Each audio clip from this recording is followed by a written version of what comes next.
شما برنامه خبری و تحلیل اخباری آزادی را در پخش مستقیم تماشا دارید. سلام بینندگان عزیز، امروز 31 مارس است و شروع میکنیم از سرخط موضوعاتی که اطرافشان صحبت خواهیم داشت.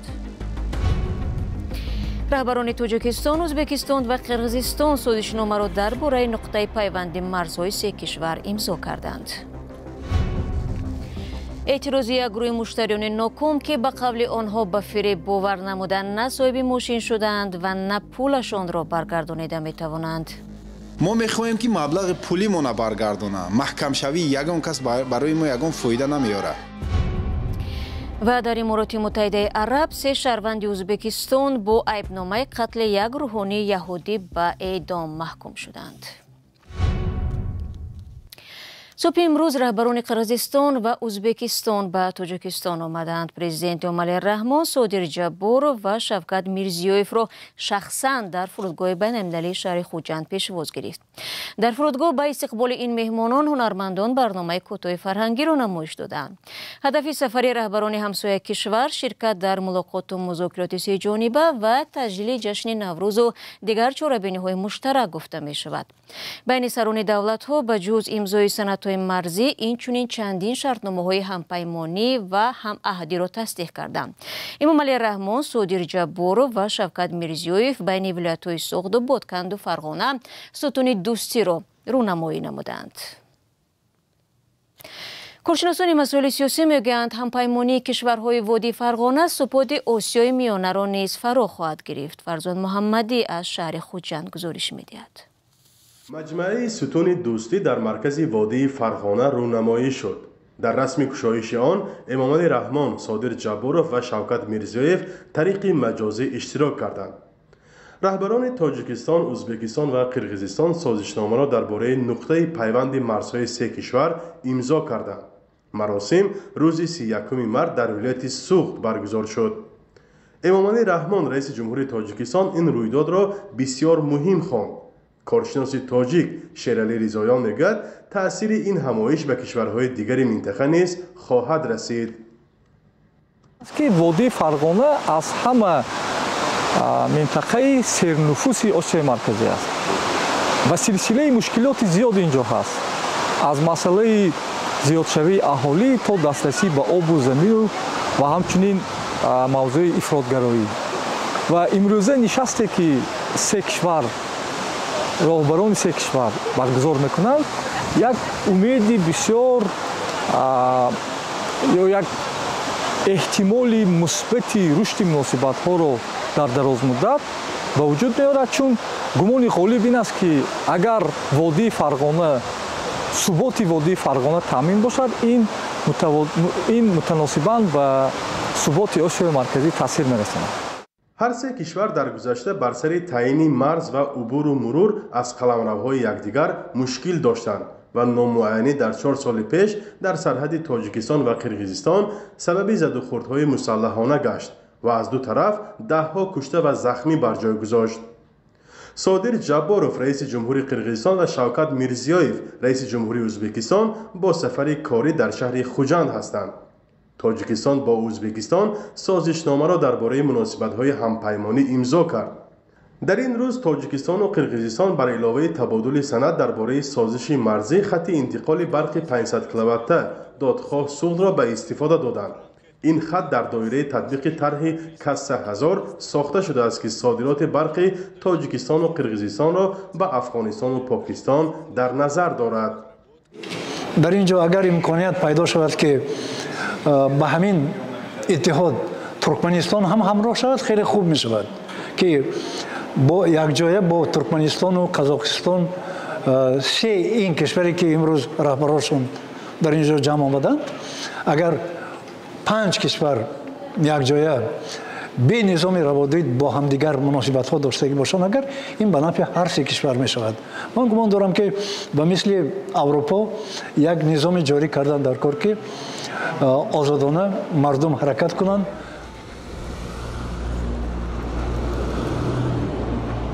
در ادامه این به همایی سران سه کشور آسیای میانه در تنتنه‌های عیدانه نوروز بین‌المللی و دیگر چهاربینی‌های مشترک در مرکز ولایت سوغد اشتراک خواهند کرد. به این خاطر در 3 شهر ولایت سوخت، بوستان و گلستان و خوجند راههای مرکزی بسته شده است و زیر چاره‌های شدید امنیتی قرار دارد. بازرسی دولتی اتومبیلی ولایت سوخت پیشتر اعلام کرده بودند که در رابطه به سفر رهبران تاجیکستان، قرقیزستان و ازبکستان به شهر خوجند، حرکت در راههای اساسی این شهر و اطراف آن در آخر ماه مارس منع می شود.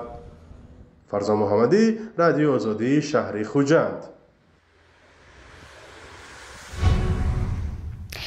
یک سازمان غربی گفته است که رئیس جمهوری تاجیکستان امومالی رحمان در پی فراهم کردن شرایط مساعد برای انتقال قدرت به پسرش رستم امومالی می باشد. مرکز کارنگی در برلین روز 25 مارس در گزارش گفت به همین دلیل تا رفع همه تهدیدهای احتمالی ممکن است پوکسازی ادامه کند، ولی معلوم نیست تا کی. галия иброҳим ва коршиносии маркази карнеги дар берлин ҷавон кардани аъзои маҷлиси намояндагон, дигаргунӣ дар ниҳодҳои давлатӣ, ивазшавии раҳбарони ҳизбҳои сиёсӣ, зиндонӣ намудани баъзе аз шахсиятҳои маъруф аз ҷумла хабарнигорону сиёсатмадорон ва мансабдорони пешинро аз зумраи чораҳои раиси ҷумҳурии тоҷикистон барои интиқоли қудрат донистааст. احتمال انتقال قدرت از رئیس جمهوری امومالی رحمان به پسرش چند سال باز مطرح می باشد. خریدین عثمانزاده رئیس مرکزی تحقیقات استراتژی در ماه ایول سال 2024 سر و صدا را در این مورد به پای خوانده بود. رستم امومالی پسر رئیس جمهوری تاجیکستان 38 ساله است و رئیس شهر دوشنبه و همزمان رئیس مجلس ملی است. بر اساس قانون در صورت استعفا، مرگ، بیماری یا از صلاحیت‌های خود دست کشیدن پرزیدنت تا زمان انتخابات او سرپرستی مقام ریاست جمهوری خواهد شد.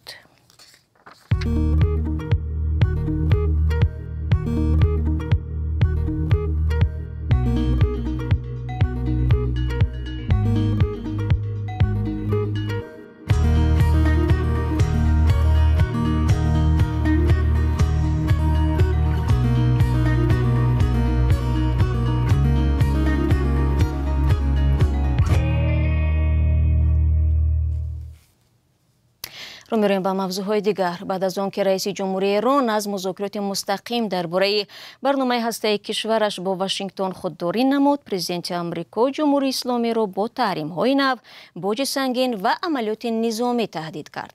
دونالد ترامپ روز 30 مارس هنگام بازگشت از فلوریدا به واشنگتن گفت من سازش را از هر گزینه دیگر برتر می‌شمارم.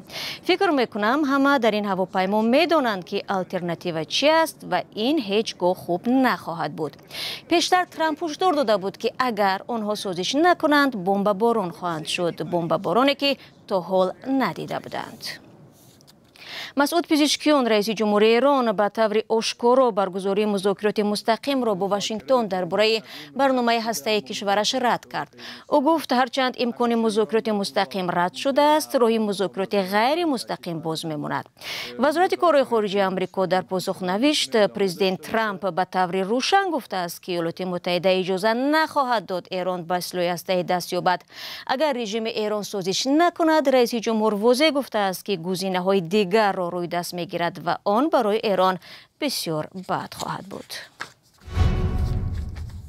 برمیگردیم به تاجیکستان. ده تن از ساکنان این کشور ادعا دارند از یک شرکت فریب خورده و میلیون ها سامانی ضرر دیدند. آنها شکایت دارند که به وعده رهبری شرکت عاید آوردن ماشین های برقی با نرخ نسبتا ارزان باور کردند و اینک ماهاست سرسان و از بانک ها قرضدار می باشند. رهبر شرکت در نوبت خود اجرا نکردن وعده‌اش را به سبب های به او وابسته نبوده ربط می‌دهد. همکارمان علیشیر ظریفی و بارود یوسفی این بحث را پیگیری کردند. این گروه ساکنان ادعا دارند که یک صاحبکار با وعده آوردن الکترومبیل یا خودروهای برقی ارزانتر از حدود 80 نفر تقریبا 30 میلیون سومانی گرفته عهده‌داری‌هایش را اجرا نکرده است. این شرکت در شهرنامه‌هایش جدمم دولت و سعیده نام برده می شود و رهبریش را عادینما دولت و برداشت داشته است. من ماه نوامبر تقریبا با مبلغ 1 میلیون سومان به همین دولت و عادینما با 10 ماشین مبلغ 1 میلیون سپردم. پس از آن یک 3-4 ماشینم رو گرفتم. انا 3-4 ماشینم رو گرفتم. باقی مانده سومهایم تقریبا 775,000 سومان مانده است. از ماه نوامبر این جانب تا ماهی مرد و نه سوم الکترومبیل رو گرفتم و نه ماشین هایم رو دسترس کردم. این ساکنان میگویند برای خرید ماشین هایشان اساساً از بانک و شناسایشان قرض گرفتند. در نزد ما یک چند آدم رستماش که کده دادن، ما مقصد او هم ماشینا را ای خوجان می خریده یا رستماش که کده می داده. ما همونجا بچهش میخوام موندیم که چند نفر رستماش که داد. بعد ما باوری حاصل کردیم که این آدم داده است. مقصد ما را میده. ای خوجان می خریده است و آدم را می داده است. قیمت می خریده است و ارزان می داده است. برای پول جمع کنی. همه این افراد برای خرید الکترومبیل با شرکت دولت و سعیده شرطنامه دارند.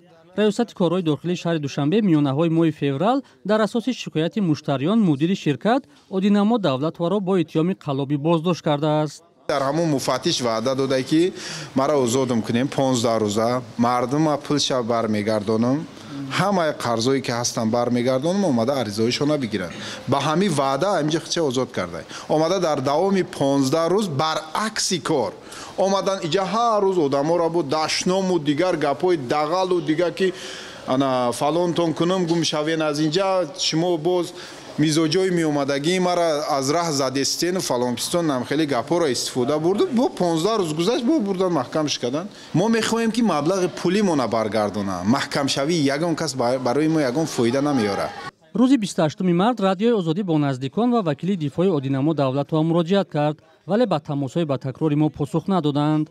خود این زن در یک صحبت پیشینه‌اش گفته بود با سبب برگزاری چهاربینی‌های ایدانه در چین راه‌ها موقتاً بسته شده بود، سری وقت نتوانسته است ماشین‌ها را به مشتریان رساند. مقامات هم غیر از نشر یک خبرنامه رسمی قضیه را شرح نداده است. در این بین آنهایی که صدها هزار سامانی خود را گم کردند منتظر پاسخ ماندند. یادآور میشم که شما برنامه اخباری رادیو آزادی را تماشا دارید.